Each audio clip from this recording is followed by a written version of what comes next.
మొదటి నుంచి మోడీ అభిమాన టీఆర్ఎస్ లో ఉన్నప్పుడు కూడా మోదీ అబ్బాని. నేను బాత్రూమ్ క్లీనింగ్ ట్రాక్ అన్నింటిలో బిగ్గెస్ట్ ఫ్యాన్ మోడీ, స్వచ్ఛ భారత్. అయితే స్వచ్ఛ భారత్ అప్పుడు కూడా నేను టీఆర్ఎస్ ఉన్నాక మోడీ బొమ్మ ఉండేది. స్వచ్ఛ భారత్ నేను watch legislator forum convener. Congress లో ఎందుకు జాయిన్ అయ్యారు 2018 లో డైరెక్ట్ గా? అప్పుడు బీజేపీ కాకుండా అప్పుడు బీజేపీ హార్డ్లీ ఉండే. టీఆర్ఎస్ ఏవైతే తెలంగాణను రక్షించేందుకు, తెలంగాణను కాపాడుతందుకు, తెలంగాణకు నీళ్లు నిధులు నియామకాలు తెచ్చే పార్టీ, నీళ్లు నిధులు నియామకాలు అన్నీ దోసుకునేది తెలంగాణ తయారైతే అప్పుడు ఈయన ఓడగొట్టాలని నాకు కాదు ద్రోహము, తెలంగాణ ప్రజలకు మా రంగారెడ్డి లాగా ద్రోహం చేస్తే నాకు అన్నిట్లో ఎక్కువ గౌరవం ఇచ్చేది. మీకు తెలుసుండొచ్చు, కేసీఆర్ గారైనా కేటీఆర్ అయినా. కానీ మా ప్రజలు దోసుకుంటే నేను ఒక్కనే అధికార పార్టీలు వండుకుంటా అధికారాన్ని వ్యతిరేకించి ప్రజల దగ్గర పోయినా. ఇప్పటి వరకు ఈ రాష్ట్రంలో ఒక్కటి చేయలేదు అట్లా. అందరూ అధికార పార్టీ దిక్కుపోయినరు. అందుకే నా మీద చాలా రెస్పెక్ట్, నాట్ జస్ట్ రంగారెడ్డిస్లా, మొత్తం తెలంగాణ. అంటే అసెంబ్లీ ఎన్నికలు ఇంకొక పార్లమెంట్ 6 నెలలు ఉండగా కాంగ్రెస్ గెలుస్తుంది అనుకుని వెళ్ళారేమో మీరు అడగండి. ఇప్పుడు కూడా నేను 1 ఇయర్ ముందు చెప్పిన జితేందర్ రెడ్డి గారి కవితకి నేను వెళ్తున్నా.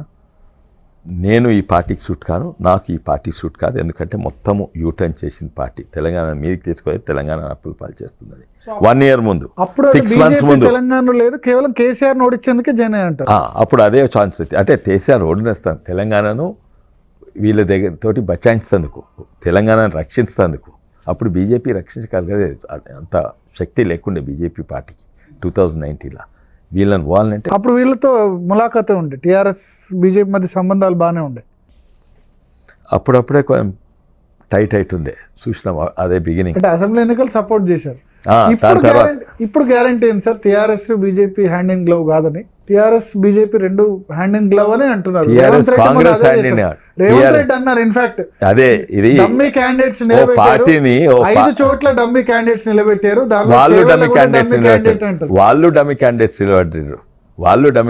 నిలబెట్టింది 5 చోట్ల డమ్మీ క్యాండిడేట్ ఒక్కొక్కరు చెప్తాను నేను. ఇప్పుడు ఇక్కడ ఉన్న ఎంపీ అక్కడ ఉన్నాడు, అక్కడ పోతున్నాడు, పోయిండు, ఆయనే అభ్యర్థి అనుకుంటా.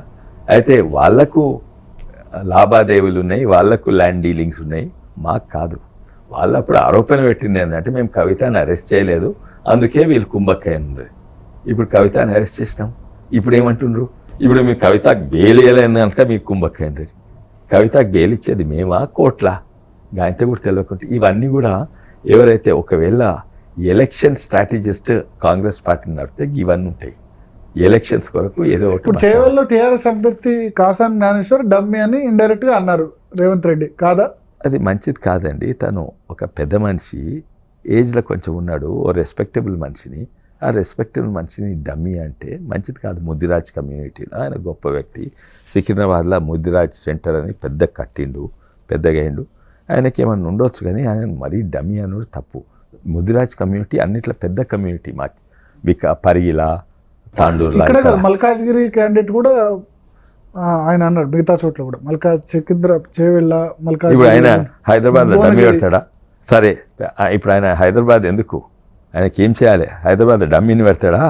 లేకుండా ముస్లిం క్యాండిడేట్ పెట్టి చూపెట్టే వాళ్ళు వార్తలు పెడితే ఎవరు? అసలుద్దీన్ వార్తలు ఇస్తాడు.